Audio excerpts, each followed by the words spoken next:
Hi. Hello, everyone, and we're back. Thanks for sticking with us on break, unless you're watching this on YouTube. And hi. Welcome back. I'm here tonight with Tok Thompson. He's going to sit down with me and Daisy and talk a little bit Hell yeah. about his work, his research. He is a well published and broad topic scholar, researcher. So we got a lot to talk about. When you study the depth and breadth of time, symbols, and Earth, I guess. When you study that, you sort of end up in lots of areas. True.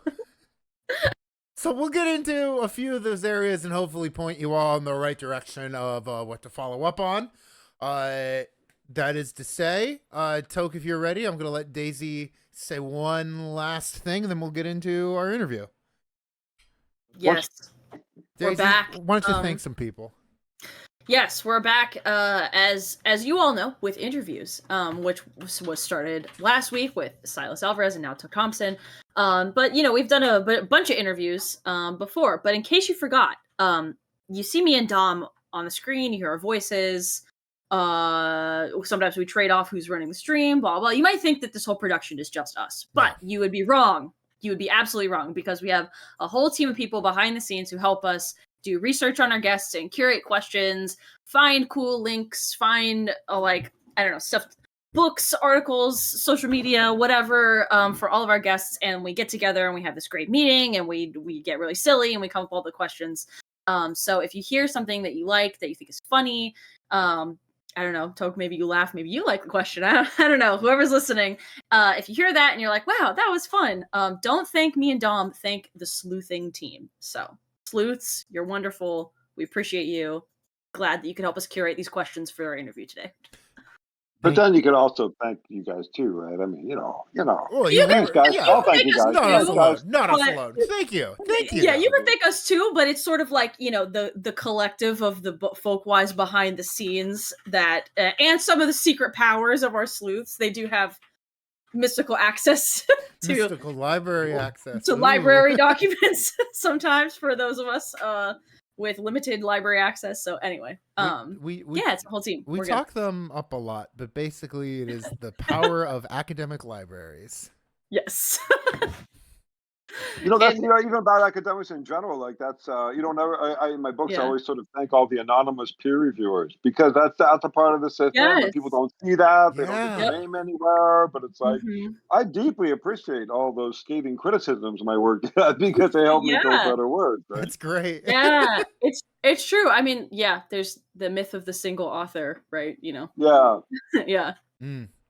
Well, speaking of your books, let's get into our first question, which is something you've addressed in a recent book of yours. But opening question, Tok, are humans already cyborgs, and why?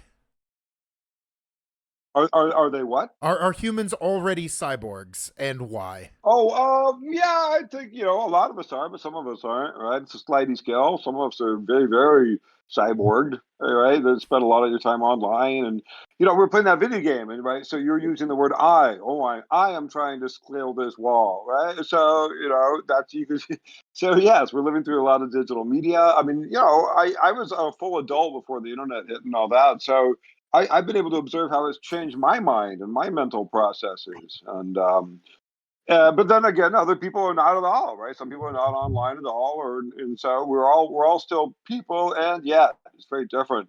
And like, as a teacher, I'm now getting these young students that have never not been online fully broadband their whole lives, right? And so this to me is it's almost this new, I don't know, a new species coming along, right? The a Homo cyborgus or something, that they've always been online. This is their natural sort of state. So I mean, in many ways, yes, we've already been sort of cyborgs, and it's not.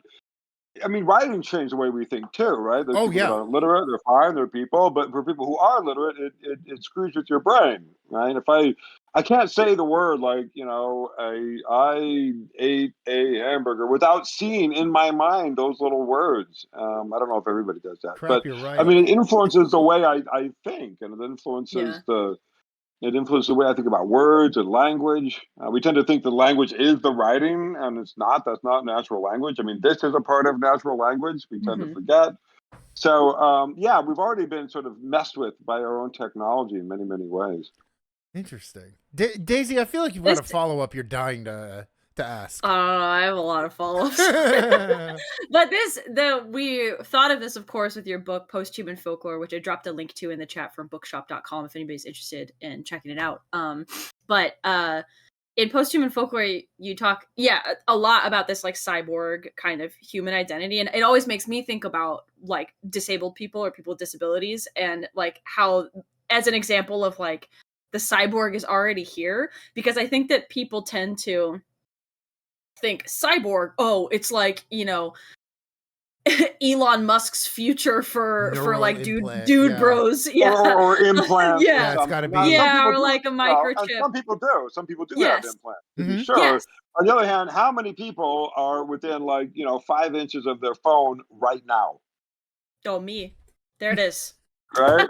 Yeah. I Yeah. at least put it. I Right? at least put Yeah. it 2 feet behind me for interviews. So Yeah. you've And I got that just- going for you. Well, you're right next to your computer, right? Yeah. So I mean,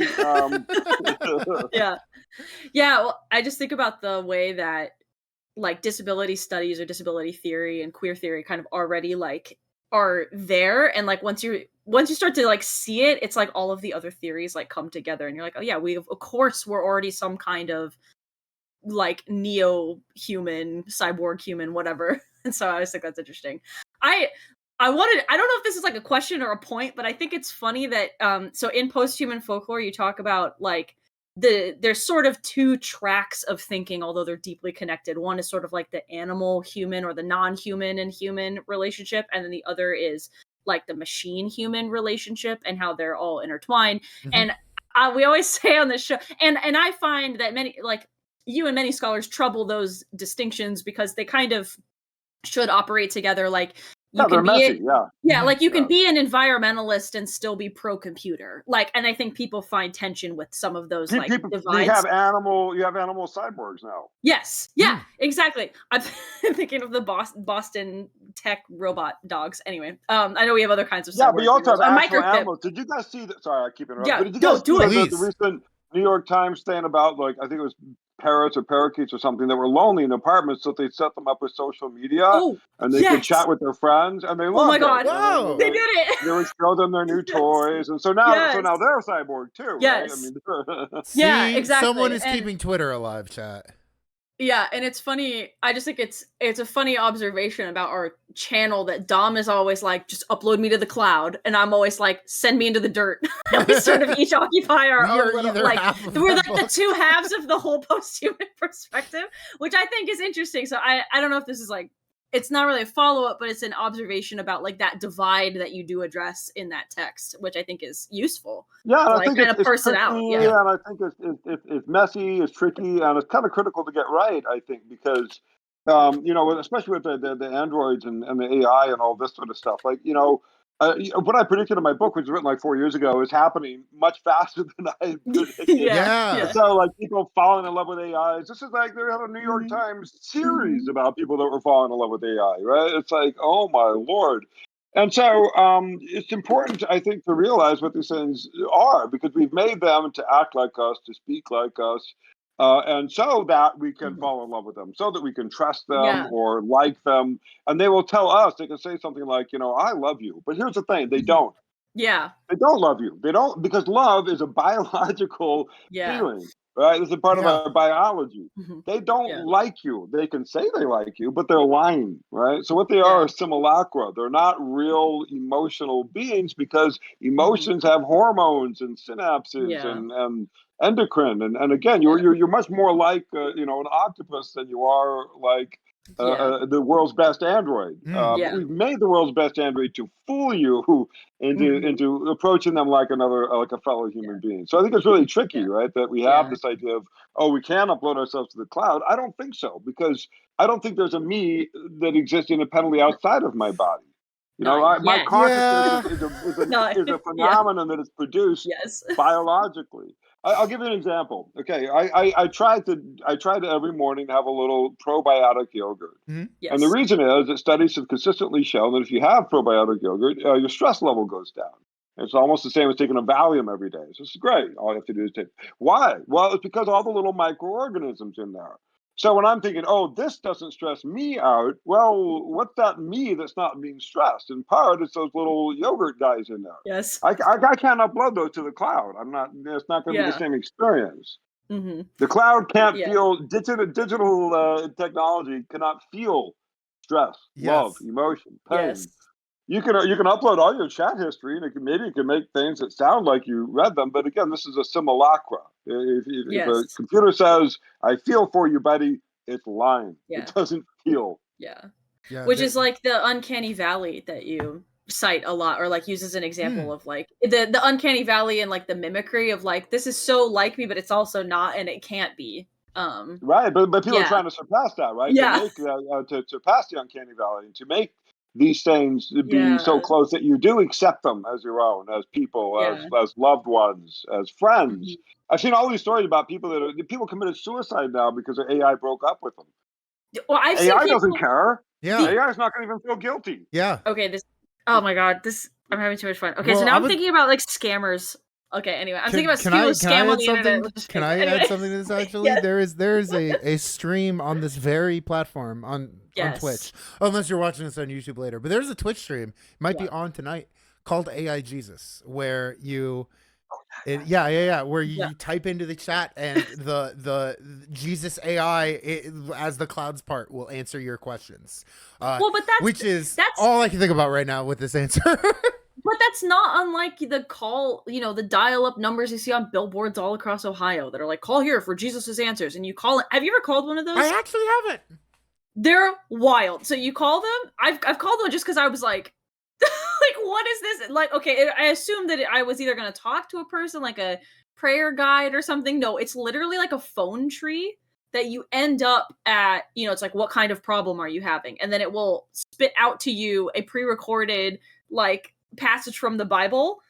It's really wild. This is just like a better one. Come on. Who gets to do that? Yeah, Come on. I know. Who gets to be the voice of what Jesus? A great job. Talk like Jesus. Okay. Yeah. But yeah, you're right. So these things have been around, and Japan makes a really fascinating place to look at this because being a non-Abrahamic and very technologically adept country that loves androids and stuff, they're going full bore on this. They already have android priests that are delivering ceremonies. There's already they do funerals for their idols when they die. There's already this belief that that soulfulness does not require biology in Japanese cosmology. So these androids can be fully ensouled and achieve enlightenment and achieve Buddhahood according to a lot of the prevailing views in Japan. And in America, we kind of get this idea of the soul. It kind of distracts us. Maybe It's very human-centric Abrahamic religions, but Shintoism not quite so much. So that allows for materials to have souls. Sorry, you go ahead. I'm just, There's so much to say. Going to point that Stars Over Hyrule in the chat says, a streamer I have open in another tab was literally just playing around with an AI assistant on their stream. So they were like using AI assistive technology to do something with their stream, which is interesting. Yeah. I mean, we have an auto bot on here that tries to hate crime us all the time because it doesn't let us say the word gay. Doesn't let us swear. It doesn't let us swear. And it's a little hypersensitive, I think. So we joke about that. But it's interesting that it sort of takes on its own. Bot, huh? Yeah, exactly. It doesn't, exactly. And the bot like doesn't understand context cues like a human would understand the context cue and the like depth of that. So it sees a word and it's like, don't say that word. But the person who's saying it it's in a totally not terrible context that they're using. It's just interesting. Right. So people are relying on AI and they're trusting AI to make a lot of decisions for them, including, like, for example, AI has been used in parole boards. Right. Mm-hmm. So, how likely is this person going to commit another crime? What's the chance of recidivism? Well, let's ask the computer what they think. Well, right? And then what happens if you're black? Yeah. More likely to be arrested, much more likely to be convicted. Yeah. So you're much less likely to get parole. Yeah. It gets back to that kind of. So there's this idea that computers are going to be like value free. Of course not. They're going to amplify all the nastiness that we have built up in our culture because this is what we feed them. Exactly. Yeah, I was just gonna say, like, what does it mean to be part of a community? What does it mean to say like us, like our, we created this, like who is we, and how does that work? Is we including our gut biome? Yeah, Not I usually. see these as like more like a Yeah. simulacra, right? It's like looking into Hmm. a mirror and going, "Hey, there's somebody over there." They're Hmm. not really there, right? Yeah. Yeah. Yeah. Yeah. Well, Now I'm imagining looking into the black mirror and be and like people, I don't know, somebody in another dimension is treating it like we're a dog discovering our own reflection for the first time, being like, yeah. "Whoa, there's another dog over there." Treating Except we're Oh just yeah, treating but doing here's AI the the like thing, a same right? thing. So pet. We're just doing the same now that thing. we're all cyborgs, what do we spend our Yeah. time doing? Hmm. Looking at little videos of other people's pets. Yeah. Yeah. Yup. So there's this weird link between like being cyborg and going back to our animal nature, and it's like, Hmm. there was that joke about if something from the 1950s popped into your world, what would be the hardest thing to explain? And the joke is that look, that I have this little box in my pocket with which I can access all of humankind's information, and I use it mostly for looking at pictures of cute cats. For me, Yeah. it's raccoons, but yes. Yeah. Yeah. Right. So Yeah. why, right? I think that's Yeah. important. Why do people like watching Yeah. cat videos, right? But we do. Hmm. This is what we spend our time doing. So Yeah. we like spending like watching cat videos much more than Android videos. I mean, we can check out Android videos, but they're not cute. They're kind of Yeah. weird, but they're not cute. Yeah. Or they're like confusing, or Yeah, sometimes or they're like, inappropriate and yeah, or like sometimes they're like aesthetically pleasing, but that's not the same as emotion necessarily. I don't know. I know what you mean. yeah. Yeah. Well, And so weirdly Listen. enough, the Yeah. idea that the animals have sort of mentalities and agency, I think, has been widely spread through the internet, through Facebook, through YouTube, because people see all these Mhm. mm, amazing things that other people's animals do. Before, you would only see the one thing that your animal did.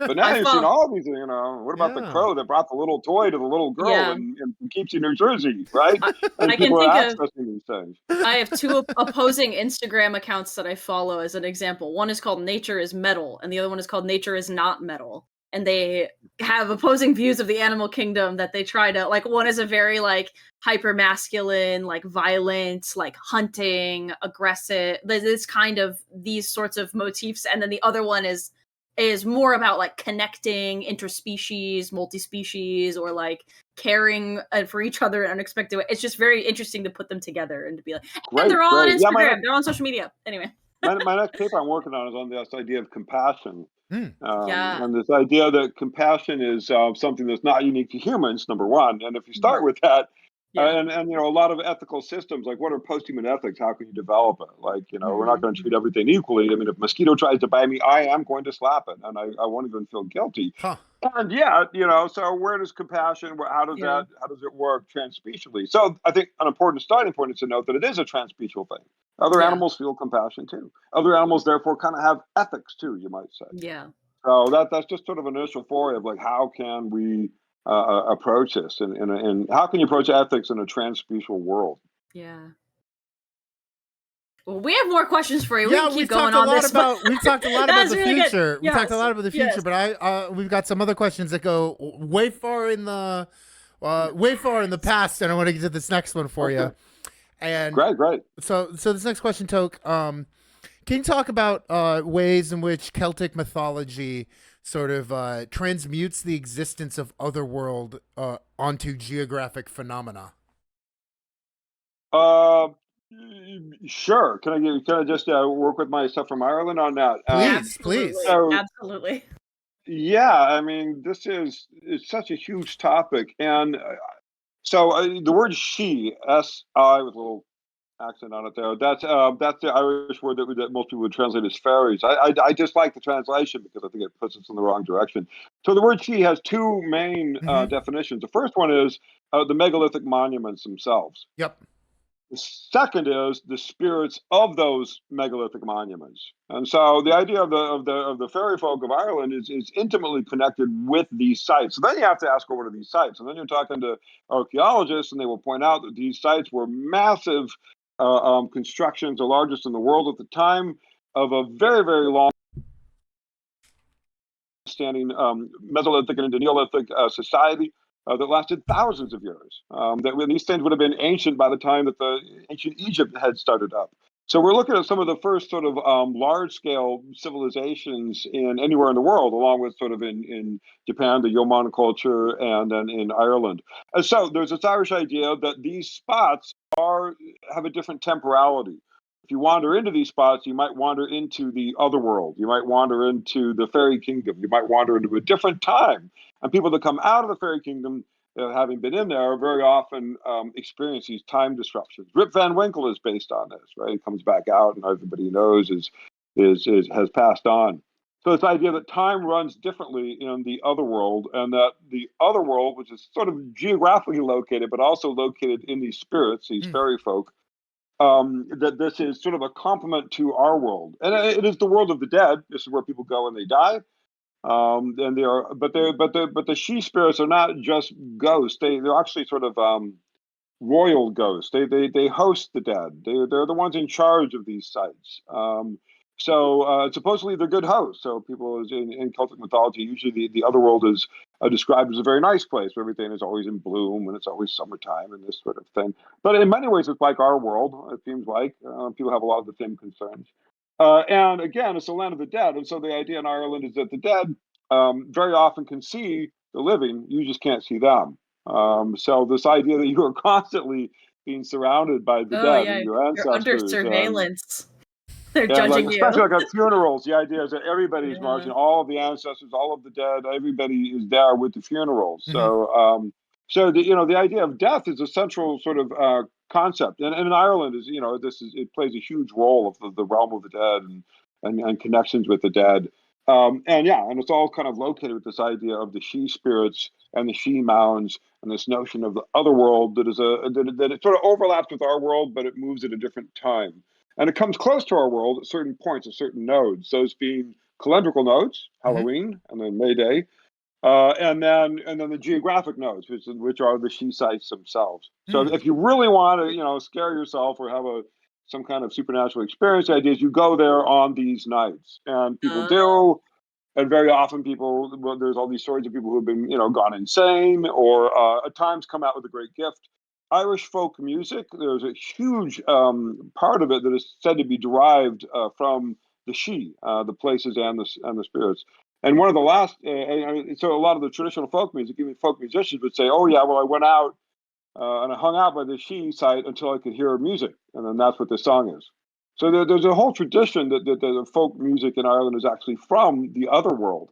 Mm. And in fact, if you want in Gaelic, if you want to say somebody like they do a beautiful job at music, you could say "Aha, kill na she," music of the she, music of the fairies, and that's like the highest compliment one can give.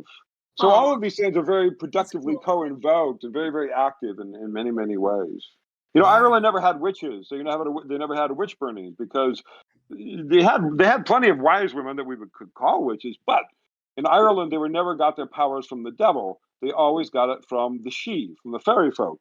Mhm. And the fairy folk in Ireland were never demonized. They were never evil. And so this provides a very different resource. They've kind of hung on Yeah. where in other parts of the world, the older religions have been demonized or pushed out. In Ireland, they've always just kind of stayed alongside. There's a great story where St. Patrick comes to Ireland and he's preaching about the new version of, salvation and eternity and hell and all this, end of the world.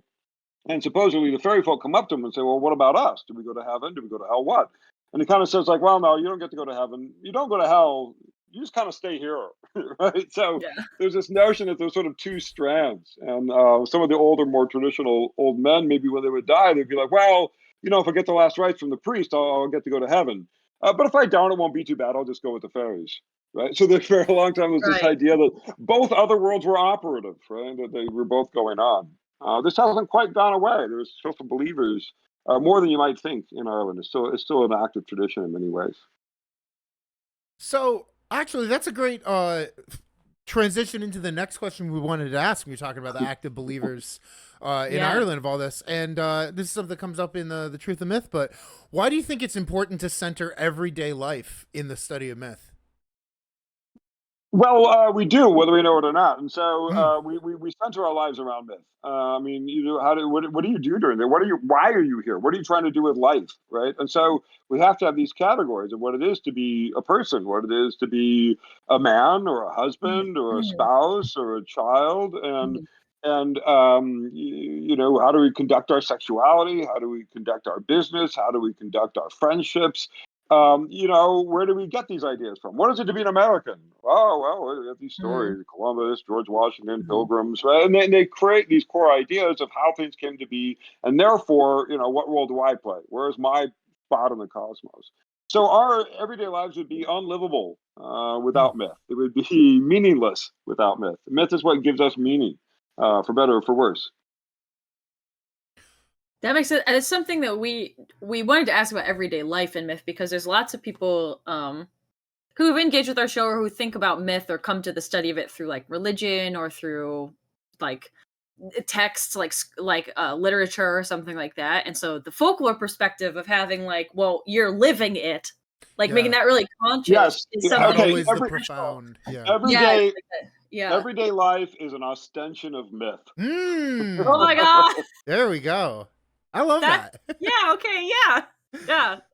I mean, Uh, Um how many, what are you? Oh, I'm a man. Oh, yeah. what genders are there? Man and women. How many, why are there only those two genders? Where do you get those from? Oh, Yeah. Adam and Eve. Boom. Yeah. Right back to that, Yeah. right?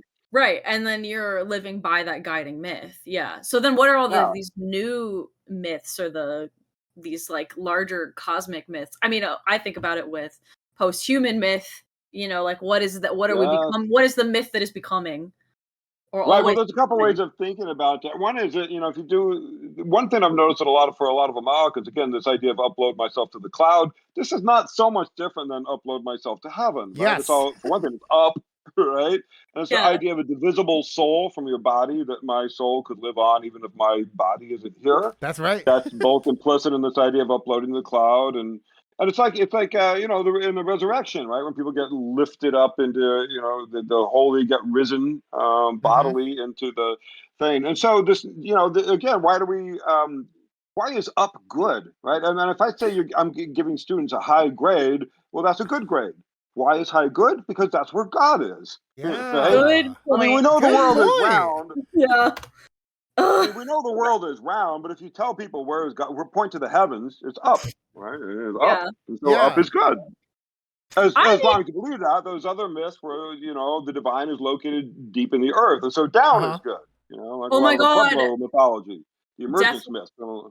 So that death reverses it. Then down is good and up is bad because you're getting away from the divine, right? So even our most basic ways that we think about spatially or like this sort of stuff. Wow. Yeah. Death Lorist in the chat. Hey Death Lorist, what's up? Oh my god, the connection between resurrection and uploading to the cloud. Like when we talk about, uploading our brains to the It's cloud, well, even uploading a document to the cloud is so uploading a you can have a document to second the coming of a cloud. Or even document, even right? getting Yeah. Yeah. alien abductory, right? Please, UFOs abduct me. You guys Yeah. ever see the movie Yes. Cocoon? Cocoon, the movie, a Yes. long time ago, Yes. Ron Howard. I have It was not. great because these guys are going to be uploaded to like sort of eternal life by these aliens, right? So now we got this very future-oriented myth that it's going to be a Yeah. glorious future, and it's all about space travel. We're going to get to the heavens or to Yeah. heaven or whatnot, achieve our godhood by leaving the planet Earth or something. I think that's kind of probably a wrong road. I think that's probably a false trap. Hmm. Frankly, I, I'm I, I pro don't think circle. I'm pro I don't think circle. we're going to get out No on up the and tin down. can. That's all. I No mean, I like to lines, say we're only on the best circles. spaceship you can imagine. We're on the base spaceship you can imagine right Yeah. now. Yeah. And how are we maintaining that one? Yeah. Uh, Not collectively. it seems to be leaking a little. Yeah. Last Oh, sort So of. we know more about Mars than we do about the bottom of our own ocean. I mean, I That's love space wild. exploration, but let's talk about priorities, right? Yeah. We yeah. don't know Yeah. much about our own soil, and so what good is Mars going to do us when Mm. we have such Anthropocene and the climate change and the vast extinctions going on?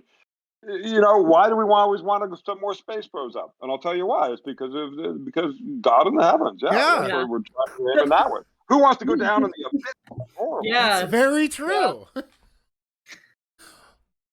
Amazing Yeah. perspective. Toku, we got one last of these kind of big questions, and we're gonna hit you with some fun stuff. This last one, though, I guess it kind of gets personal, though. And we want to know, how did growing up in rural Alaska inspire like some of your early interests in folklore, especially as it relates to like individualism and community? Oh my goodness, individual community. Somebody actually, that was my Sluice, thank you, undergrad Sluice. Thank you, BA Sleuths. thesis, I think. Oh, please don't read that one. That's embarrassing. Dude, ju- No, it was. It was. So I grew up in a pretty rural part of Alaska, and it was a native village. And when Mhm. my folks were living when I was born there, and then oil was discovered, and then sort of this whole Texas Oklahoma thing came Mm. on top, and then the village sort of disappeared. And most families from the village, including myself, sort of moved further out into the woods. So we moved out pretty much subsistence wood style when I was 4. Wow. And so I grew up with like in a old growth forest, miles away from the other people. Didn't I had a couple of siblings, not that many, and it was great. It was wonderful because I was surrounded, absolutely surrounded by wildlife that was completely unhabituated, and those are my neighbors. You get to know them, and then those relationships went over Hmm. years.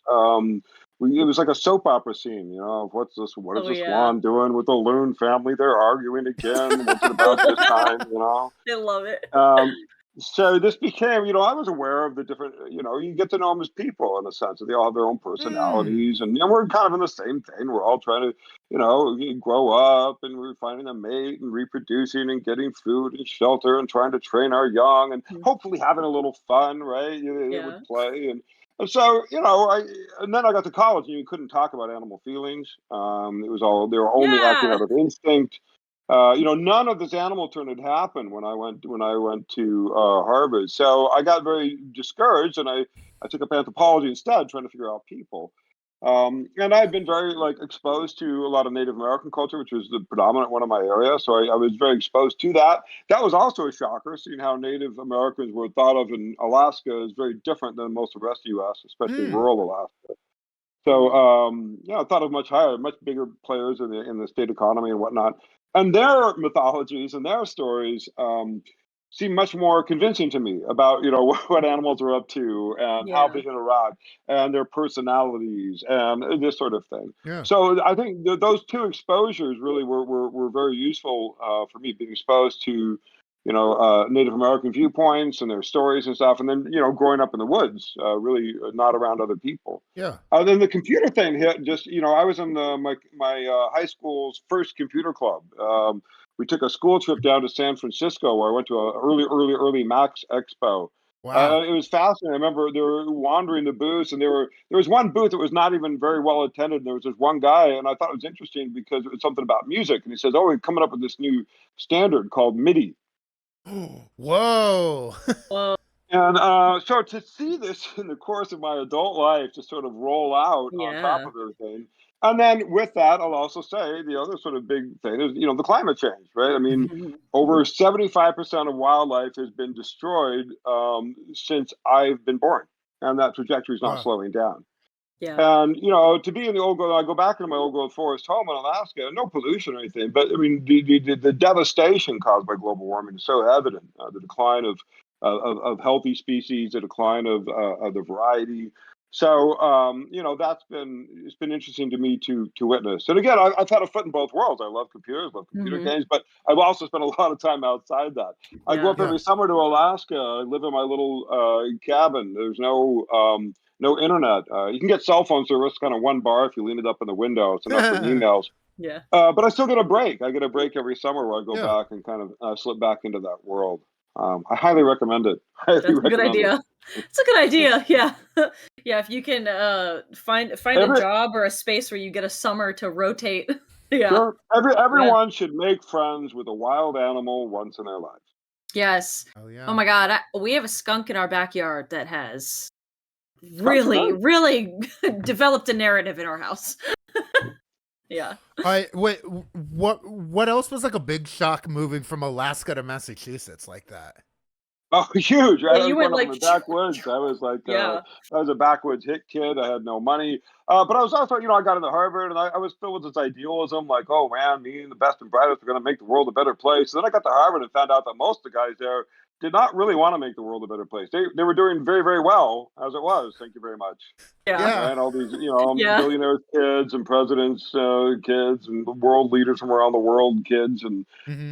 so that was a bit, I think, kind of discouraging. I did find my crowd, but it wasn't sort of the the progressive cohort that I had imagined. Sure. I became instantly aware of class, which is something I've never really been Yes. exposed to in Alaska. That makes sense. That's Yeah. fascinating. All right, Tok, do you want to lightning round some fun questions we've got from you here? These are good. Fun. Okay, fun. Yes. As if the other ones weren't. Yeah, as if the these are other all ones fun. weren't. These were. These are going to be rapid fire. So this is maybe a related Alaska question, but what is a North Road pounder? Oh yes. Oh my goodness, yes. We did It's a read big part that. of my life. We had a big question. We had some questions about what this was. We did finally find that one. Yeah. Yeah, well, I'm a musician. I've always been a musician. I played in a lot of different stuff, and but this one kind of came out a long time ago. Me and some friends were hanging out in the sauna, and we had some moose hides, and somebody had a big cottonwood thing, and I recalled, seeing something similar. I'm like, hey, we could make this into a drum, and so we did. And moose hides are very, very thick, and so we had, and the cottonwood had to be huge, tremendously large. You could do a deer hide or something with a smaller one, but these things had to be massive. Yeah. So they were huge, massive standing drums.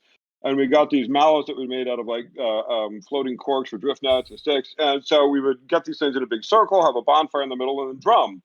And this became a summer solstice event primarily. And so it'd be a big party. And it was great. And people would just come and drum when you want, not when you want. There was no real songs or anything. And we'd have a bonfire in the middle. And the idea was that you were supposed to drum until dawn. So these things would go all night. And it's just something magical of being out in the middle of nowhere in Alaska at one of my friends' houses, and these sort of deep reverberations sort of echoing through the hills and stuff.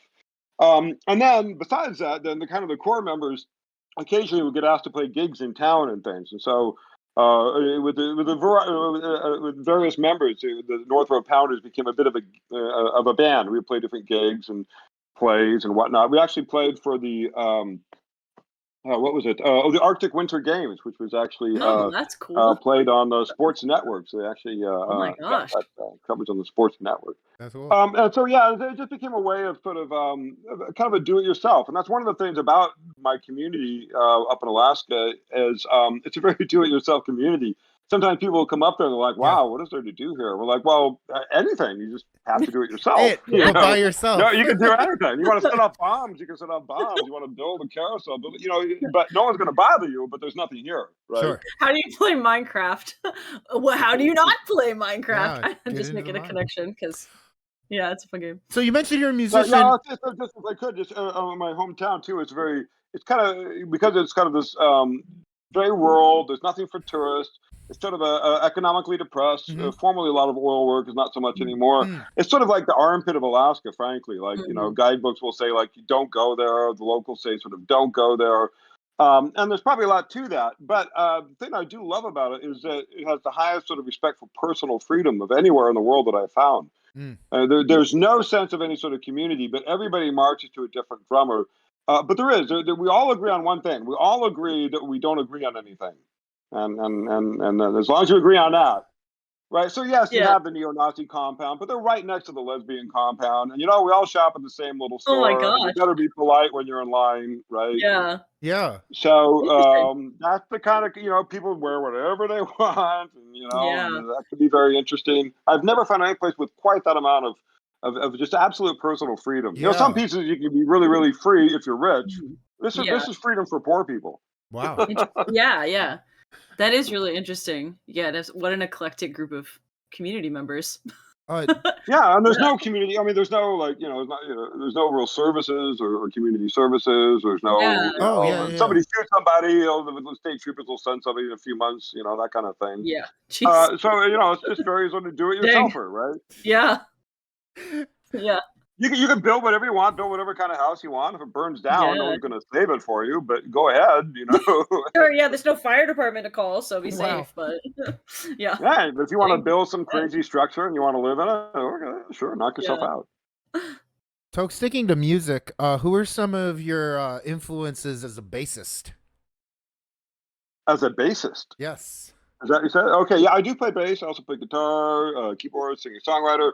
As a bassist, because you're the bassist in the Salivators, right? Yeah, I am the bassist in the Okay. Salivators. You know, I always like Les Claypool stuff. Ooh, yeah. I was started to play in the Bay Area right when Primus was starting to take off in the Bay Area, Oh, Yes. cool. so I got Primus. to be in sort of that circle a little bit. So I was always really impressed with what he could do. I'm not quite Mhm. as flashy as he is. Who You know, as is? a musician, I always kind of want to blend in with everybody else.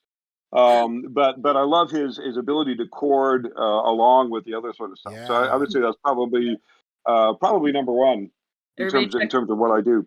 check out the Salivators on Bandcamp. I just dropped the link in chat. Yes, and we You can noticed check out one the of those albums. albums is Yes. dropping in 2037. So So stay tuned. Yes, yes, stay yes. tuned for that We're all one. looking forward to that one. We're taking our time with that one. Yes. Yeah. Yeah. No, it's not, Good. I played in several different bands, and I have Yeah. a few different projects going. The Salivators, I should probably warn people, it's probably not for most people. It's very experimental. It's all That's why it I loved improv. looks it. cool. That's It's why it was all cool. improv? It's all It's all improv. None of improv. those songs you hear ever existed in any form before we turned on the mic and said go. Wow. That's amazing. Love So it. we just do room mics. And There's three of us. We turn on room mics. Sometimes I'm playing bass and trying to come up with lyrics, which Yep. gets really kind of, and then always just sort of crafting and creating the song at the same time you're Yeah. doing it with the other three guys. And so it can be kind of almost an out of body experience. You kind of yeah. have to decenter your sense of agency. So it was Yeah. kind of a reaction. We got tired of like spending too much time in the studio auto tuning everything. So it's like, how live can we go, right? So it's not just jam. We're trying to create Yeah. songs, but it's improv That's music. cool. That's great. That's cool. All Yo, right, if you ever want to plug any of your other music, you know, just let us know what to look for. we'll and drop it in chat. drop it on the chat or Bandcamp. I got There's an kind of a scene. occupational. I've realized that there's a scene in improv music. It's actually kind of a thing. Oh yeah, absolutely. Yeah. Tok, here's a kind of an occupational folklore question for you. Yeah. What's something that no one tells you about being a talking head on television? Oh, yeah. It's fun to get recognized when you go to garage sales. Oh, Garage Right. sales? That's Small- hysterical. Yes, a small Well, I go to room. garage sales in my neighborhood, and every once in a while, everybody's like, "Say, weren't you that guy on?" I'm like, "Oh yeah, Hey, that was." that is pretty cool. It's fun. Yeah, that's the best part. Sometimes like old friends of mine see me, and they're like, "Dude, I saw you on TV." I'm like, "Cool." That's the best part. That's the best place for, I don't know, I celebrate that as a folklorist. The garage sale tried and true. Yeah, I Like, think what a garage sale cool, famous like, is a good level totally- of famous, dude. Yeah, like that's the perfect famous. Yeah. Daisy, you want to ask this last one? Yes. Yes. So I did notice on some of our email threads that at the bottom of your email signature says "sent from my pet goat." Oh, that's the one. Just that's on like, Gmail. oh, this is my pet goat. Yeah. Ah. Oh, okay. Yeah, we wanted to know what the Yeah. explanation for your pet goat was. We wanted to know the story Yeah. behind your email signature. Well, there's a great song called "My Pet Goat." If you YouTube it, it's a great song. Highly recommend it. It's got a drummer and an organist doing this duo. So that's this guy's ringtone now. Oh, okay. That makes sense. That The is mystery. great. I'm just trying to song. personalize it. See, you got your Yeah. cyborg, you got your Yeah. animal, you got your, Yeah. You've really, that your phone is the entirety of Posthuman folklore with just that one answer. Well, one of my friends, I've been having my pet goat for years. And one of my friends like, "Look, isn't that joke getting a bit old?" I'm like, "No, I'm sticking No. with this. No. I'm not separating my pet New to goat us, and we loved it. Yeah, we loved it. Okay, good, because I'm kind of attached to my pet goat. All right, Daisy, you want to set up this last part while I Yes. get ready? Yes. So those were the majority of our questions, but we still have one last thing to do, which is to play like a little parlor game with you. Yes. And Okay. we I guess I have an official final question, which is, have you ever made a tier list before? No.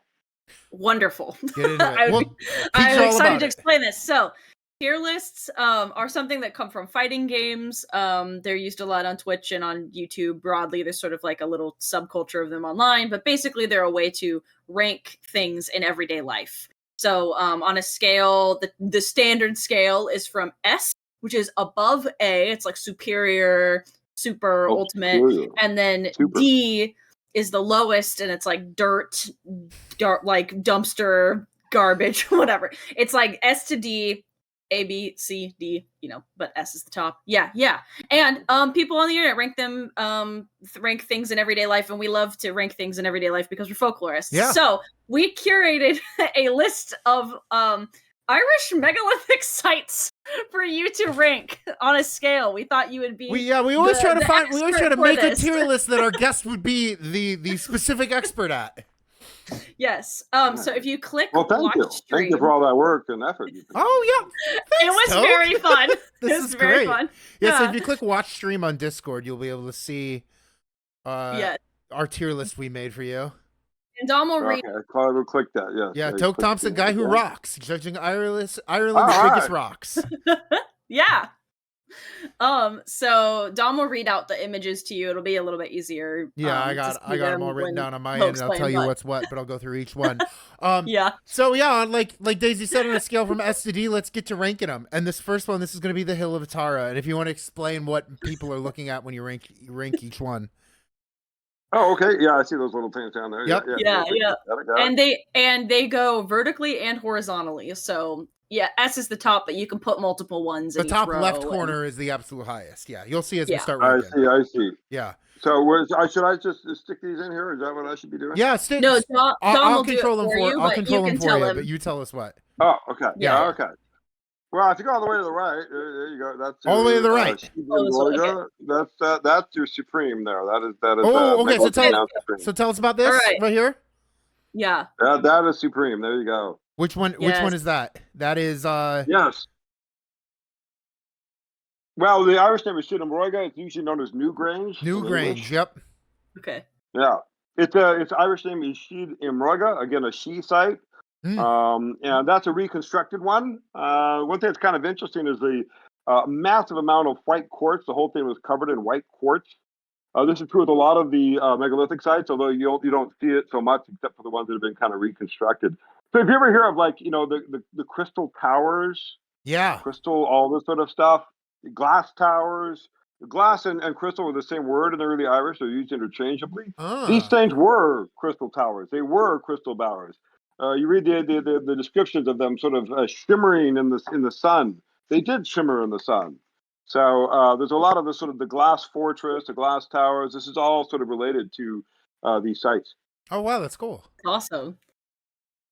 Now, see, I can't quite tell the third from the left there, but that looks like a she site. Third from the left. Third from the left. Third from the left. That's third from the right. No, third from the left. Third from the left, right here. There you go. I have that one. That's Carol Keel. Carol Keel. Okay. Yes. Yeah. Drag that up there. That's a great one. Drag that up to S again. Site.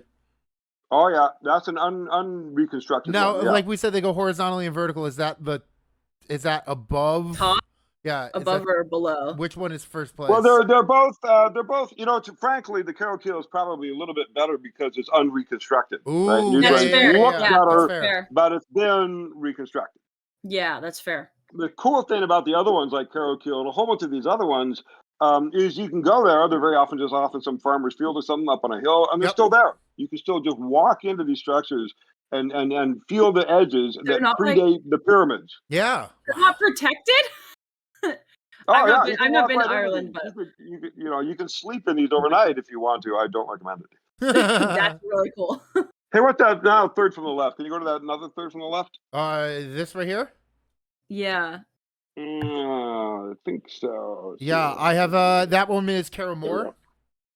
Yeah. See, there we go. But click on it. Maybe I can see a little bigger. It might be hard to do to see it a little bit bigger. If you drag it in there, there we go. Yeah. If you drag it in there, that is also. I put it in A. Got it. A megalithic site. It is a megalithic site. It's I don't know. It's a really good one. Maybe that should be up in the S too. So what you're looking at there, I believe you're looking at a basically a stone circle, and behind that, I believe, is Maeve's tomb. Yep. Yes, I have been. I've been there. Maeve's Tomb is a massive, monumental megalithic site that has never been excavated. So it's like Newgrange, but not excavated. Oh wow. Good chance there would be treasures, human remains, all sorts of magnificent stuff in there. No one's excavated it, and it says something, I think, to how the Irish consider these sites as still somewhat sacred that it has not been excavated. So if you get up on that, all of this, it's a huge field there of full of these different standing stones, and all of them are within view of Maeve's cairn up on top of that hill. Yeah. Maeve is the hill is known as the Mountain of the Moon or something, I believe, and supposedly that they would have these annual get-togethers on the Metonic cycle, which is the moon cycle, which is like 19.2 years. And Maeve is one of the great old queens of Ireland. Shows up in a lot of stories. Also, it appears as a banshee. And banshee, let me go through that one too, because ban just means woman. So ban and she just means woman of the she. Sure. That makes sense. So when you think of the banshee, this sort of this female figure of death, foretells when people are about to die. And at times comes across as sort of a regional ruler, a territorial goddess. Yeah. You know, Ireland is named after a goddess, one of the three original goddess, Ero, Benba, and Folkla. It's the only country I know in Europe that's named after a goddess. It's still part of the name. So, you know, the goddesses are still around. Goddesses like Maeve and Morrigan and other women like that. And it's almost always women. You don't have really, you don't have a far she, which would be a man of the she. I mean, you do, but it's not a big deal. Oh, right? yeah, So yeah. it speaks to almost sort of a matriarchal society that the women always seem to be in charge in these ancient societies. Cool. There've been interesting archaeological and genomic evidence too about some of the remains they find in here. Just been absolutely fascinating. One of the more recent ones they excavated people, and they found that this couple, obviously a ruling couple, that have been living in one of these sites. Again, these sites were not cities; they were royal sites that people would gather at, and probably only very few people would live there. And they found out that they had a couple there that would seem to be related. So a marker of incest, which is usually you find in like when you have royal families, like in the pharaohs of Egypt or something. Yeah. And they also found out, so you had these sort of royal ruling families that were set apart from the rest of the people, that were genetically different from the rest of the people. Genetically, they were strongly more related to the earlier Mesolithic inhabitants, so old Stone Age, Middle Stone Age people. So it seems to be the case that these old sort of lineages might have continued to rule for thousands of years, even as wave after wave of new people came in, which may be one reason that Irish folklore does such a good job of transferring such information over thousands and thousands of years. This is so interesting. This is so. I'm so glad we went with. I'm so glad we went with this tier list idea. Okay, just giving you an avenue to just go. Yeah. Now these are all the rest of these are. Well, let's see. That one on the way to the left. It's a standing stone. Yep. Standing stones are kind of like big stones, but they're not usually considered as a part of the megalithic tradition. Okay. You could put it like a C, I suppose, or something like that. That one here. Yeah, I would give that. That's a stone. That's not really a megalithic site there. That's a Dún Aulach. I believe that's like a Bronze Age defensive fortification. Yep. Is that a D? Yeah, D, yeah. Okay. Too late. What's that one there? This is the Dromberg Stone Circle? Which one? Dromberg Stone Circle? Dromberg, okay. Yeah, that is a megalithic site. It is a stone circle. I put that up in the A category. It's not one of the major sites like Sheedenbroiga or Carrowkill, but it is a site, and it is dating back to the Neolithic or so. So big stone. Those two stones, I can't quite tell. This one's the harp. This is the harp stone here. And then I don't know. Those could be megalithic. Could be that one. Okay, all the way to the right. The Polnaborn Dolmen. Yeah, I'm in there. That is definitely a she site. You can put that up in the A zone, maybe. Where's it stacking up in A? Yeah. What do you think? Do you have any measurement for? You know, they're all about from the same time period. These are all from the same Neolithic range. And you can see there's some of the variety of different sort of and megalithic means big stone, right? But you can see some of the variety of the constructions. Now the one all the way to the right, the Polnaborn Dolmen, I've been there, and so that's what remains. It would have been covered probably with timber and weavings and grass or whatever. That was just a central chamber, and even sod and whatever. So that's just a central chamber that survived in that one. Interesting. That is cool. So we got Let's see. What's that one on the bottom right there? I can't that one quite on the bottom tell. right is supposed to be. I'm gonna butcher this. It's supposed to be La Crue, Low Crew, Oh, Loft Crew. La Yeah, Le Crue. Crew. That Yeah, is a. I wouldn't say it necessarily a megalithic site. There are megalithic stuff around there. sure. And one kind of thing that's interesting about that is a lot of ecclesiastical stuff, church stuff. Mm. But one thing to remember again, Ireland was the only nation that turned Christian of its own accord. This was never Mm. forced, and so this is why they never demonized their own traditions. All the early Sure, Irish sure, sure. saints were most of them were former Druids. So Saint Columcille, the big saint of Donegal, was a member of the Bardic order. Druids and Christians sort of coexisted for a long, long time, and most of the Christian sites in Ireland are built on earlier pagan sites. Yeah, yeah. So Loughborough would be an example of that. So is it a megalithic site? Yeah, there's some stuff there. I'd put it in sort of the C range, I think. Is it top of C? Yeah, there you go. To the Okay. right, to the right. Yeah. Oh, this way.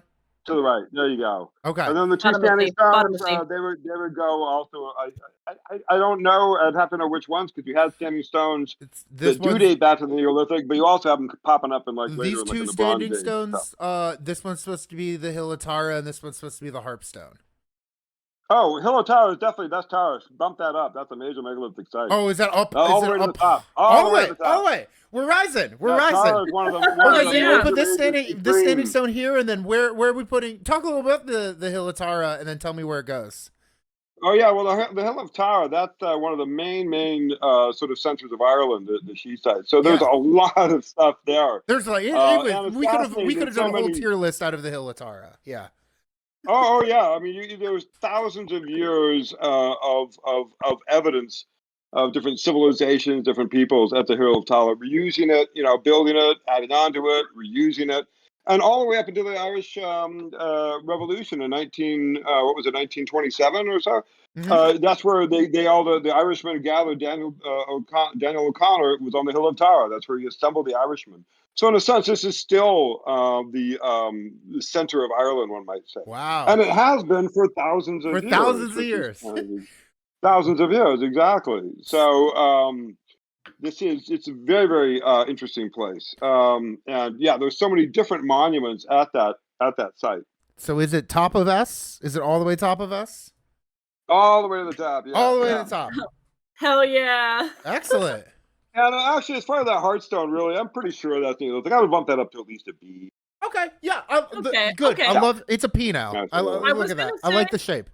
I was gonna say, Okay. we have like our two, we have like a gap here, but we don't anymore. This is good. I like it for a lover of megalithic sites or questionably megalithic sites, so we kind of had to make enough to make a tier list to be fun. It's Well, yeah, it's right. They all kind of look similar. So unless you know some of the story behind Yeah. it, yeah. exactly. And I'm glad you were able to contextualize.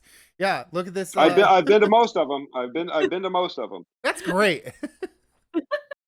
Deathy says, "Look at this tree-shaped tier." It does. Yeah. It's A little bit, yeah.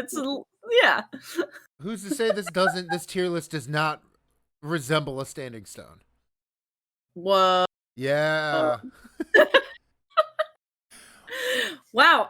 Okay, we have to come up with on a scale of. Yeah, well, here we have Tok Thompson's official Irish megalithic You know, sites tier list. I'm there you go. I talked to a lot of the locals too, and one thing I heard from a lot of locals is that a lot of these megaliths you get in two varieties, either standing stones or stone circles that kind of go down with a hole in them. Yeah. I've heard a lot of very Freudian sort of analyses from the locals. Interesting. Well, that's the kind of on a scale from S to D. Are you standing or are you a hole in the ground? That's what it looks like from here. Are you mountain There you or go. cave? Yeah. All right, we've confidently reached the end of your interview, Tok. Thank you so much for coming on. Yes. Before we this say is goodbye, awesome. if people want to read or see more of you, where can they go? What can they check out? Oh, well, you just Google me. I show up, with a funky name Yeah. like Tok. It's That's easy true. to find me. Yeah. And a great middle name too. Yeah. Yeah. Okay, Yeah. there you go. It's easy to find. Easy to Mhm. find. Yeah. Hard to hide, but easy to find. I have the same problem. Yeah, I also just dropped a link to Posthuman Folklore on bookshop.org. Yep. But of course, there's The Truth of Myth, which you co-wrote, all kinds of stuff. Sure. You know. Hey, great. Drop in that Tok Freely track with the Salivator. Pulsar. Drop in a link to Pulsar's Pulsar. in there. Like Yep. Yeah. Yep. Pulsar. All right. Check them out on Bandcamp. Check them out on TV. Yeah. And Yeah, last unexplained. thing we need chat to do is ladders for Tok. Everyone, drop your ladders for Tok. Tok, This is our little chat folklore. This is what they do Go ahead, instead of Dom. applaud. They post the emoji for ladders. That's how we know you did a good job. And look at those ladders Yeah. roll in. Oh, we sort of make like a mega ladder in the chat. Yes. It's very fun. Yeah. All right. Wow. Okay. You can keep track of me. Yes. Thank you very much for coming on the thank show, you. Tok, and thanks for staying a little late. Yeah. And All right. Thanks, guys. Yeah. Have a great catch rest you of later. your evening. And yeah, we'll see you around. Bye. All right. Bye-bye.